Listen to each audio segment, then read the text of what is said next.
Welcome, everybody, to the first episode of GSW Radio. I'm Xavier. Thank you guys for listening. For those on radio, 7 p.m. in Washington, D.C. as of right now. And I took a bit of a break. Pretty long break. But I'm back.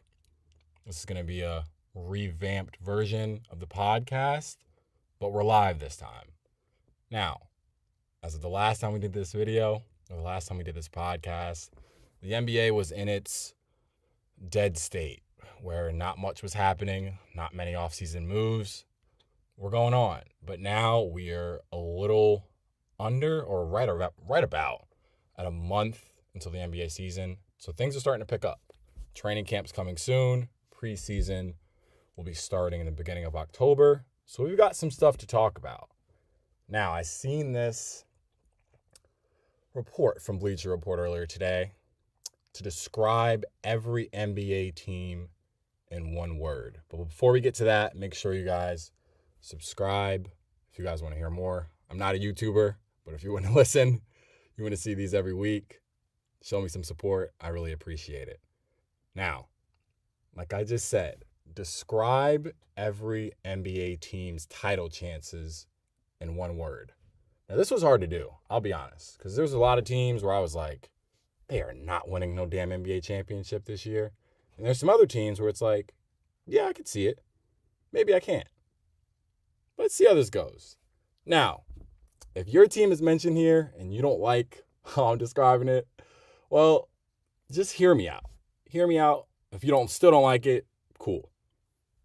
Just your decision. Now, I don't want to start out too hot. We're going to start out with the team in the San Antonio Spurs. Describe their NBA title chance in one word. I'm going to go premature. I think with the San Antonio Spurs, obviously, the development of Victor Wembanyama is number one on what they expect as a jump to this next season. Obviously, they drafted Dylan Harper. They're expecting another jump from Stephon Castle. They do have De'Aaron Fox, but there's still a lot of unknowns. I don't love their wing play as of right now. I still think the shooting with De'Aaron and Dylan Harper is still a question mark. We don't know exactly what we're going to get from them at this moment in time.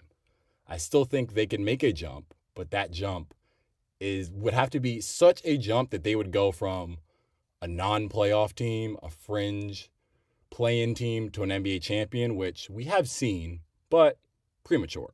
I'd give them another year, maybe 2 years. Next up,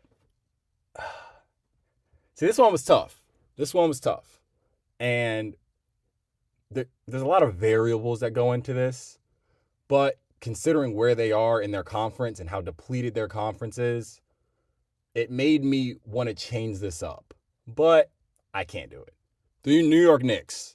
I know I've got some Knicks fans. I've got a lot of friends who are Knicks fans that have very high expectations for who they are supposed to be this season, who they were not last season, ultimately disappointed against the Pacers in the NBA Finals, or in the NBA Eastern Conference Finals, excuse me. It's ridiculous. Ridiculous is the word to describe their chances of winning the NBA championship. The New York Knicks, Jalen Brunson is one of my favorite players.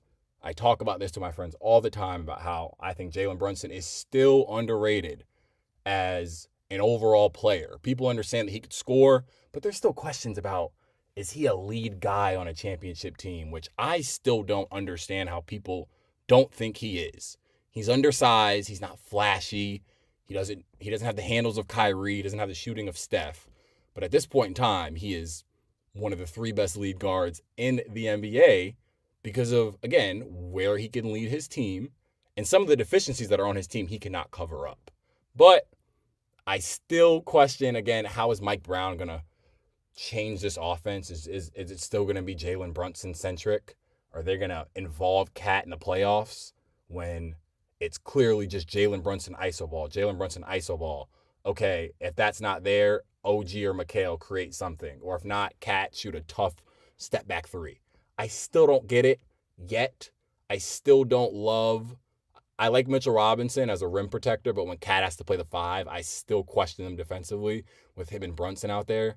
And even with this depleted Eastern Conference, with Jason Tatum being out and the Cavs being the only other real credible threat in the Eastern Conference, I just think it is, even if they were to somehow get to the NBA Finals, I think it is ridiculous to think that they are going to win the NBA championship next season.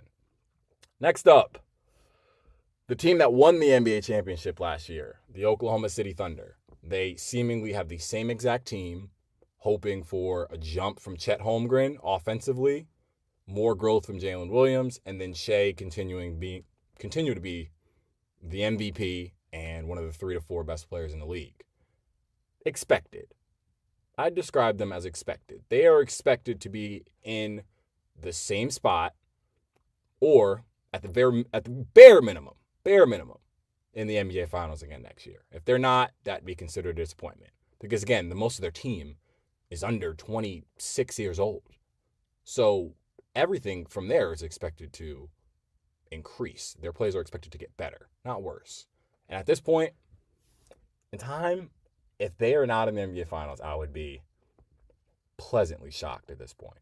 The Western Conference does have the cream of the crop talent, which makes it slightly harder. And winning back-to-back championships, unless you were a dynasty, unless you were the prime Golden State Warriors or the Chicago Bulls, again, a dynasty, which I feel like we have not seen in the NBA for a few years now. It's more of a level playing field, quote unquote. So it is tough, but the Oklahoma City Thunder expected. Let's stay in the Western Conference. We're going to go the Denver Nuggets, a team that made some moves around the edges. Their core is relatively the same, with Nikola Jokic and Jamal Murray and Aaron Gordon and then Christian Brown and the rest of those guys. But they added some role players. They added Cam Johnson. They added Bruce Brown back. They've got more shooting, which was a huge question last year, which is why I ruled out their title chances last year, because no disrespect, when you're throwing Russell Westbrook out there with Aaron Gordon and Christian Braun, 3 non-3-point shooters, and yes, I understand the jump that Aaron Gordon made from 3. Do we think that's going to remain the rest of his career? I'm not sure.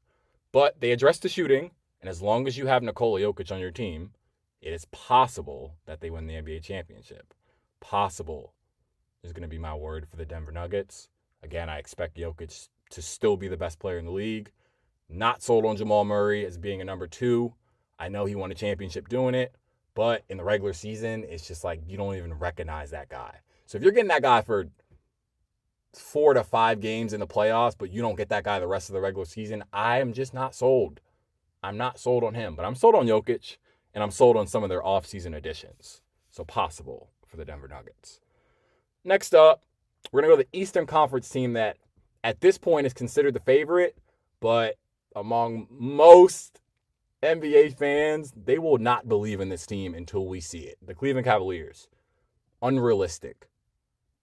I think with Donovan Mitchell, we understand that he in the playoffs, for the most of his career, has raised his level of play in the postseason.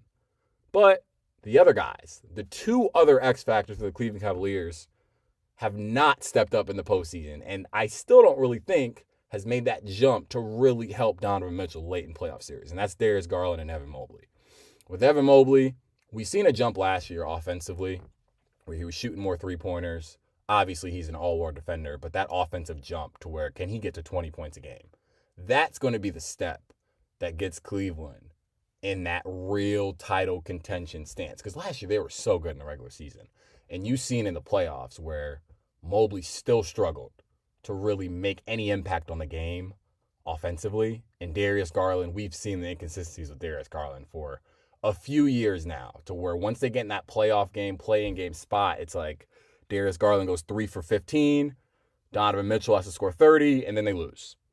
So even with this wide open Eastern Conference, and if Cleveland does not make it to the Eastern Conference Finals at minimum, I think there needs to be some changes within that team. So, but again, do I think they can beat a West team in the NBA Finals? Unrealistic. Next up, now, I actually forgot to shout him out in the beginning of this segment, and this actually happened today. Shout out to Fred VanVleet.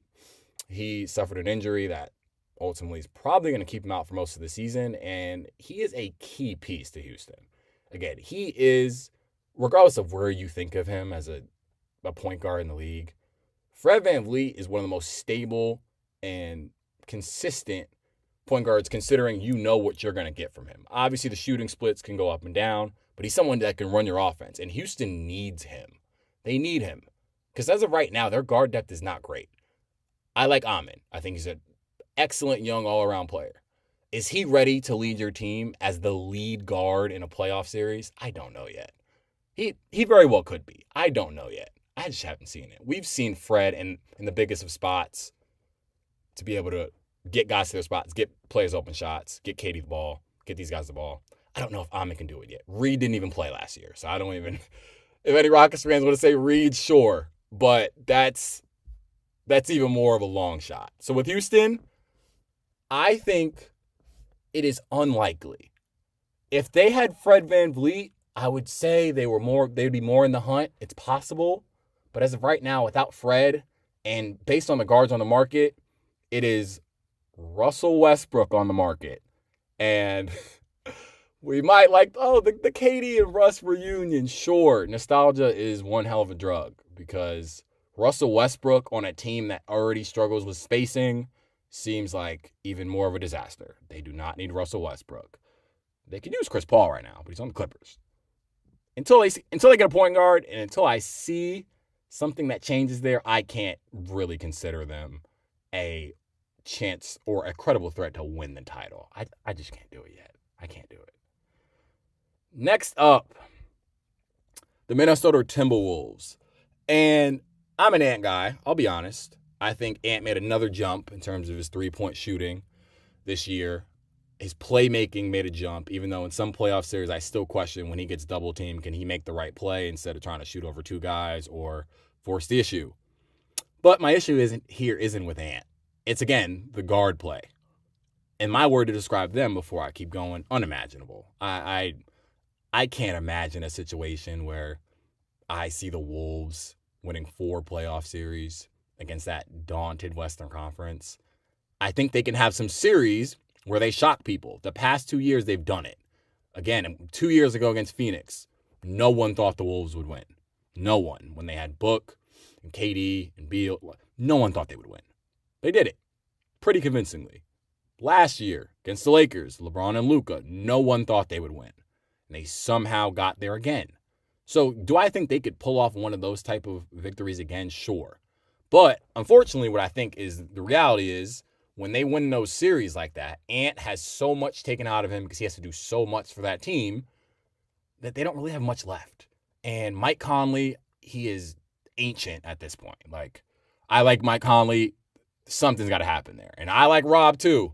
But Rob's not ready to play NBA minutes until he plays some damn defense. Let's be honest. I think he's easily talented enough to play on an NBA floor, play regular minutes. But to think I can envision him being the starting point guard for 82 games and in the playoffs is just like unrealistic, unimaginable. Julius Randle, he's good. Like I don't really have much else to say there. Like he is a good player. He proved last year that he can provide in the playoffs in certain spots. But I think they're going to hold up the Larry O'Brien trophy. Let's be honest. Unimaginable. Now, I'm saving these last 2 teams because I know these are the teams that everyone wants to hear about. Maybe. And I know I want to talk about one of them. First up, the Golden State Warriors. My favorite team. Stephen Curry at this point is 38 years old. At this point, Draymond Green, I'm pretty sure, is 37 years old. Jimmy Butler at this point is 35 years old, maybe 36. They are ancient. They are old. They have, and this is something that I'm going to talk about more in depth. I don't want to sit here and rant right now. It's absurd that their chances of winning the title. And I know, as long as Steph's on the team, I have a glimmer of hope. But it is absurd to think the Golden State Warriors are going to win the championship this year. They have 10 players on their team. They still haven't figured out all the other drama that I'm going to get to revolving. I don't even want to talk about him yet. Absurd. Again, they don't have enough shooting. Jimmy is still so hot and cold with his, I'm going to be aggressive today. No, but today I'm going to shoot 7 shots. You don't know what you're going to get out of him. Draymond is Draymond. I still think he's pretty valuable, but at this point, offensively, I mean, he's as valuable as Russell Westbrook is at this point. And that's another Russell Westbrook shot. But again, it's all right. He's as valuable as Ben Simmons is offensively scoring the ball at this point. Maybe that's a little better. Golden State Warriors, I just don't see it. Steve Kerr, he runs the same sets for guys where the personnel doesn't match it, and he's expecting the same results. I just don't see it happening. Let me move on. I can rant about that all day. The last team, the Los Angeles Lakers. Their word to describe them winning the NBA championship. I'm going to say anticipated. I think this is probably LeBron's first, maybe second last year in the league. And at this point, I think LeBron's going to give everything he has. He knows for the first time in his career, he does not need to be the lead guy. Should have been Anthony Davis like 5 years ago, but it wasn't. Never took that mantle. He had times, he had stretches, but LeBron knows now. It is Luka's team. Can they surround Luka with enough defense and just overall help that's not requiring LeBron to play 39 minutes a game? Can DeAndre Ayton not be some games the next version of a baby Hakeem Olajuwon, but then the next game he looks like Andre Drummond and looks lost on the court and doesn't know what he's doing and is an absolute liability on defense? Which one are we going to get? Because in a playoff series, they're going to attack DeAndre Ayton defensively. So which one are we getting? Rui provides his role, still pretty hot and cold. Austin Reeves, consistency, and can you not be a cone and be attacked on defense?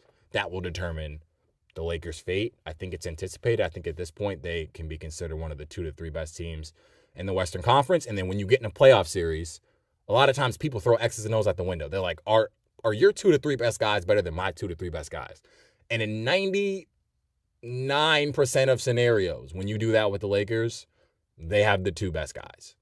And honestly, the 3 best guys. So anticipated. Still don't love the Lakers, but anticipated.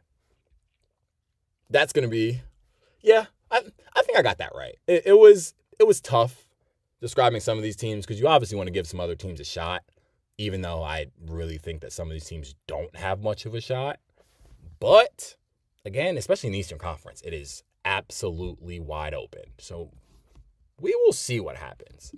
Now, we're gonna transition to this.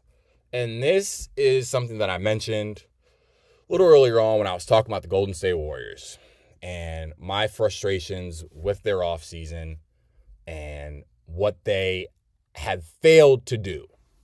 And that is build a competent roster. And that seems like some type of like rocket science. But at this point, the Warriors have 10 active players on their roster. 10. I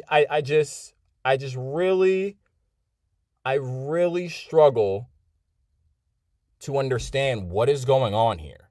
Outside of Steph, outside of Jimmy, outside of Draymond, outside of Buddy Hield, outside of Brandon Podziemski, outside of Moses Moody, out of Quentin Post, the rest of the roster is Jackson Rowe, Guy Santos, Trace Jackson Davis, Alex Tuhey, and what else is there? What else is there? This Jonathan Kuminga thing has been looming for months, and you'd assume if you never heard of the Golden State Warriors or never watched basketball, you're like, why is this guy taking so long to be signed or agree to a contract? Is he an all-NBA player? Is he an all-star caliber player? Is he even a consistent starter? No. Jonathan Kuminga, when he was drafted 7th overall by the Golden State Warriors a few years back, I was very skeptical of everything outside of his physical profile and him as an athlete. I thought his basketball IQ was not there. In certain situations, when we need to play high-level situational basketball in the playoffs, Kuminga looks lost.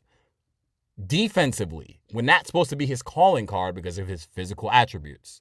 Offensively, he still has not developed as a three-point shooter at all. He has stretches. There are stretches where Kuminga will have last year when we had some injuries. Kuminga has a stretch where he goes 10 games and he averages 20 points a game and 7 rebounds. And everyone on the internet is like, Why the Warriors don't know how to use Kuminga. Steve Kerr doesn't like him. Why are they not starting him? And then when he plays meaningful minutes in a playoff game, you look and you're like, why is this guy on the court? That is the reality with Jonathan Kuminga right now, and I think he is completely overvaluing himself. But the Warriors have put themselves in such a hole right now that if we don't have him on our team, our bench wing rotation is horrible.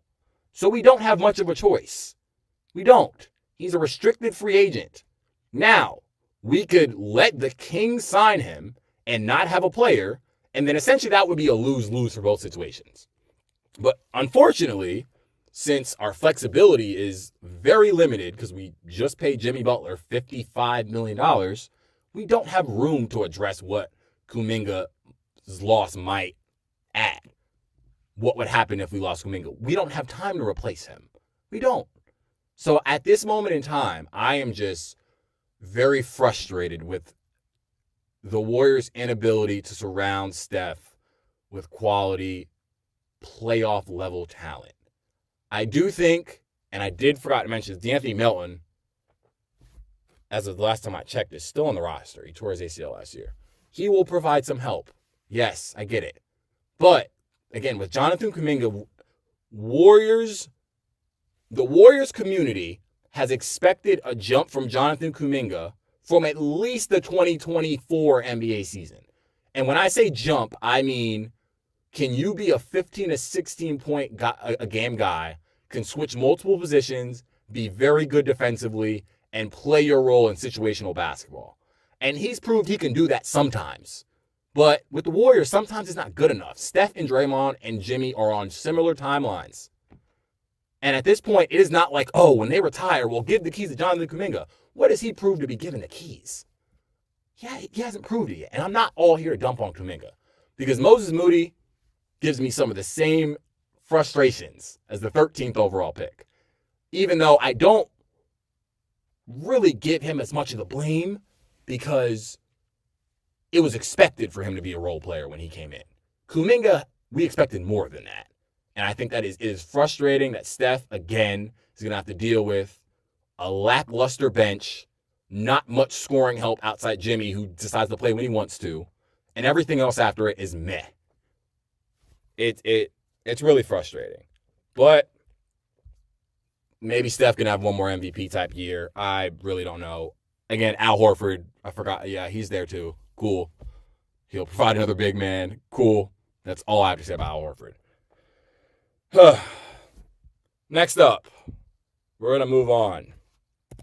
Now, the NBA had an off-season survey today describing teams and players, which was voted on by some GMs and coaches and whatever the case may be, of a bunch of different questions. The first one that stuck out to me that I saw was, who is the best American basketball player right now? So, for people who might not be familiar, American, that obviously rules out Jokic, that obviously rules out Shea from Canada, that rules out Luka, that rules out Giannis, that rules out, I don't even know if that rules out Embiid, but I don't really think he would have been much of a factor anyway. Steph Curry received 11 votes in this poll. Anthony Edwards received 8, and Donovan Mitchell received 1. Now, Celtics fans, but Tatum's out, so he's not eligible for the poll. If Tatum was healthy, I think he would have gotten most of the votes here. Now, what everyone's thinking, well, where is Kevin Durant and where is LeBron James? My thought on this is, I still think LeBron and KD are one of the 12 to 13 best players in the NBA.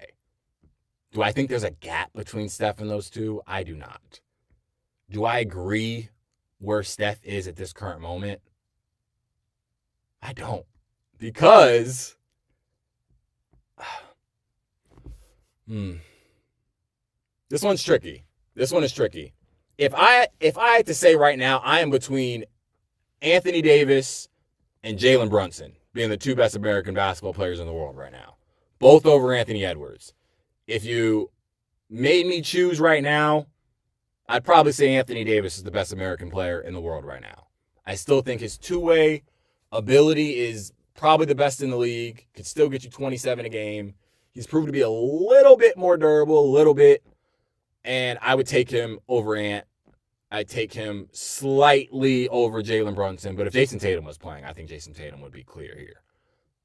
Steph getting 11 votes and kind of completely wiping away the competition is a little crazy. But hey, I'm a Steph guy. I'm not really...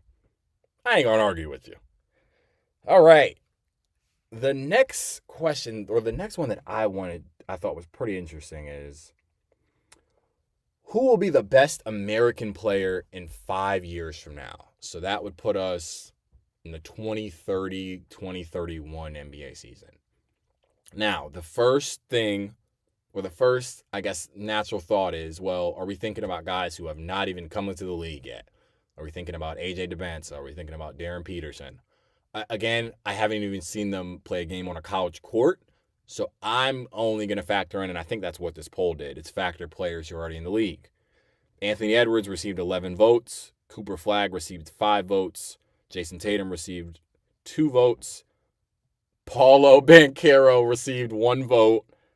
And Jalen Williams received... And I like J-Dub. I don't know how J-Dub gets a vote. I'm gonna be honest here. That's. I mean, the fact that Cade doesn't get a vote there, I think is pretty crazy. I'll be honest. J-Dub. Okay. Yeah, I don't even know. That's. I mean, I probably would have put Chet there. I'll be honest. I mean, I like J-Dub, but there's a 0% chance he will ever be the best American player in 5 years. It's zero chance of that happening. Cooper, first off, let's start here. Do I agree that Anthony Edwards should be winning this vote with 11? Yeah, I can see it. Brunson's too old. Cade, I still need to see him with more championship caliber players to see how he does in a deep playoff run to put him there. Again, I think Donovan Mitchell would probably be too old in 5 years. My bet's Jason Tatum. I'll be honest. My bet is Jason Tatum. I think unless we see some sort of insane regression after his ACL injury, I think Tatum will consistently be one of the best all-around players in the league because he does not really have a major flaw. And I know the major flaw, well, he doesn't have the mentality and the clutch to be Kobe or Jordan. If that's a flaw, sure. If you look at as an all-around basketball player where Jason Tatum is like, oh, he's not good at that, you can't think of anything. Shooting, defense, playmaking, you can't think of anything that he is bad at. And I think, again, in 5 years, let's just make sure I'm right here, Jason Tatum is 27 years old. He would be 32 years old.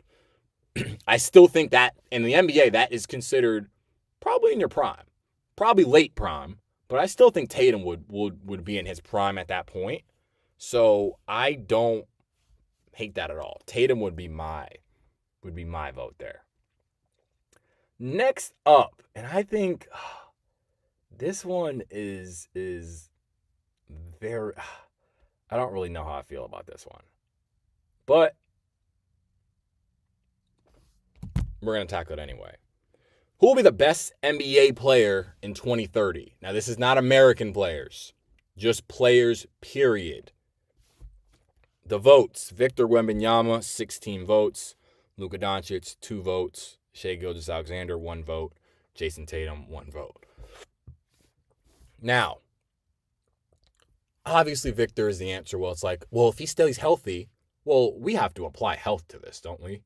And we have to apply, based on history, how long have we seen guys at this height last 10 plus years in the NBA? Because at this point, in 5 years, that'd probably be year 7 or 8 for Victor. I'm going to go Luka.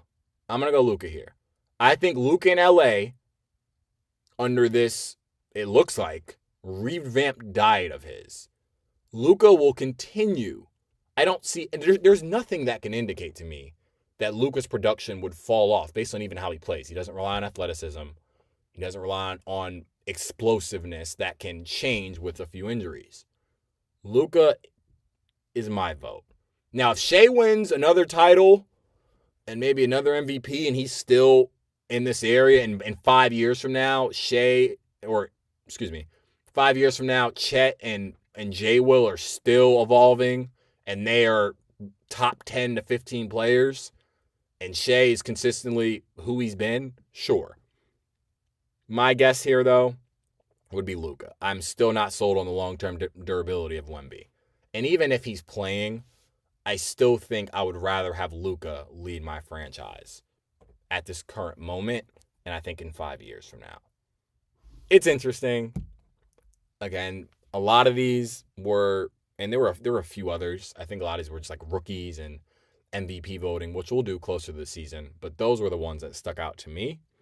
Let me know what you guys think about that. I think some of those votes, and this was an ESPN poll, were pretty interesting of how that turned out. I was pretty surprised how that turned out.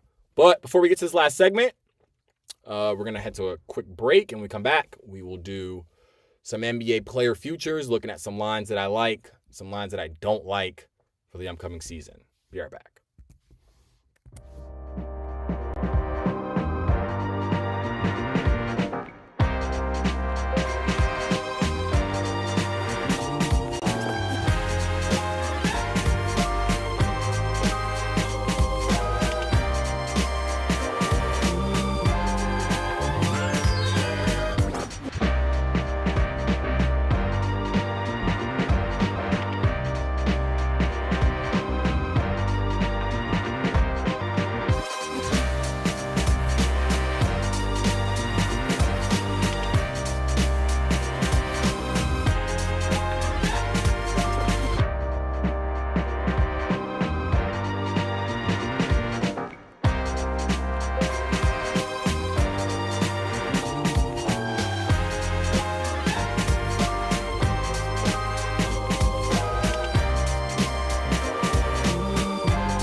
All right, welcome back. We're going to be checking right now some NBA player futures. And there's a bunch of betting sites here. DraftKings, FanDuel, BetMGM, Caesars. And we're going to go through it. And I'm not necessarily going to predict who I think will win, but I'm going to go off some odds that I like and think who are some guys that I can realistically see being a long shot that have some pretty good odds, or someone that I overall just generally like. So the first one I want to start with, I'm not going to start with MVP or any of the obvious ones. I'm going to start with most improved player for 2025. Now, if we go on FanDuel, the top 5 as of right now, Amin Thompson is plus 850. Andrew Nembhard is plus 1,000. Danny Avdia is plus 1,200. Benedict Mathurin is plus 1,600.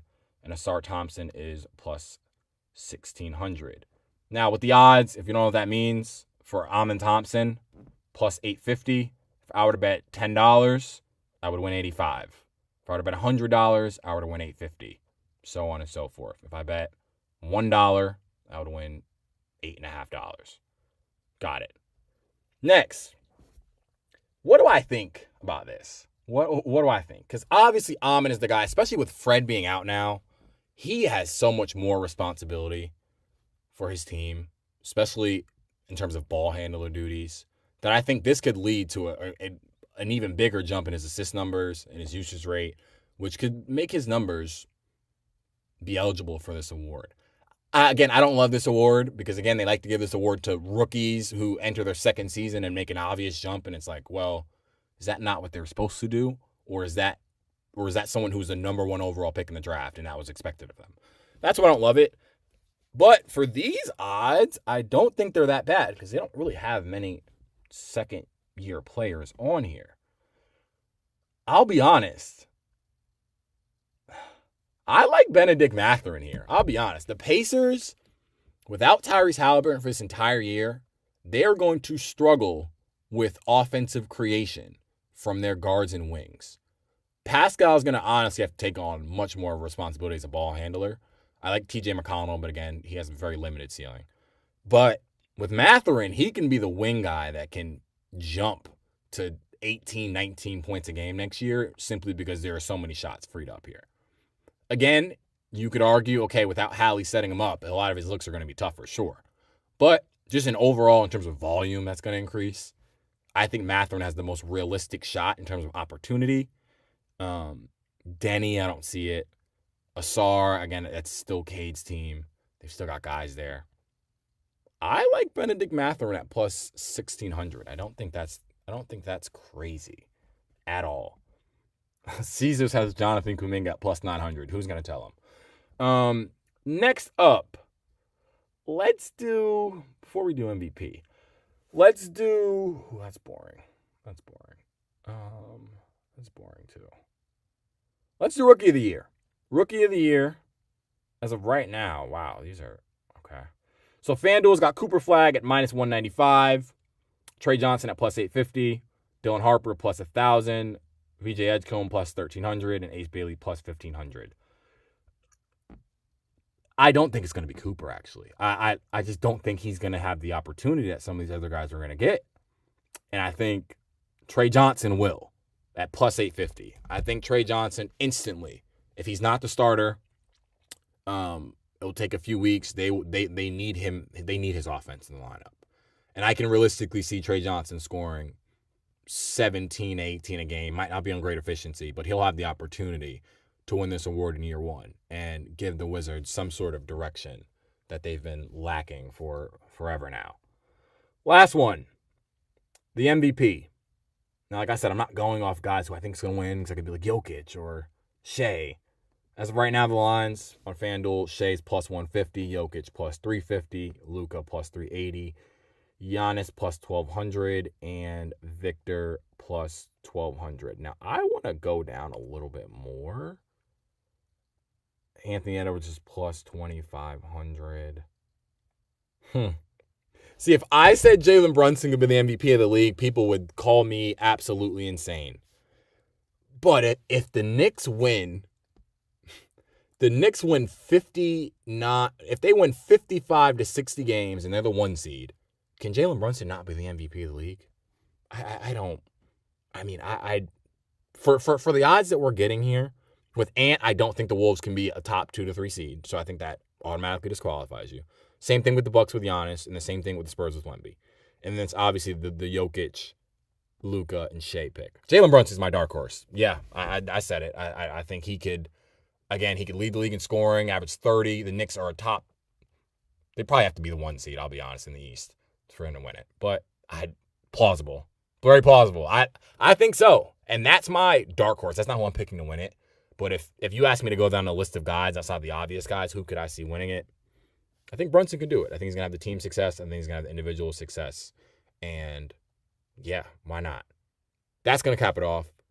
Again, thank you guys for listening to the Zay Knows Ball radio show. Again, we're closing out here maybe 10 minutes after time, but around 7:40. I want to thank you guys for listening. When these will be coming back, should be weekly. That is subject to change. But if there's something that you want to see from me, or if you even want to be on the show, because we will have guests coming very soon that'll be calling into the show, hearing some of your actions, hearing some of your crazy hot takes, whatever y'all got to say, I'm here. I'm going to debate you. I'm going to cook you. And that's fine. But I'm going to cook you respectfully. Thank you guys for listening to the Zay Knows Ball radio show. I'm Xavier Board. Thank you guys for listening.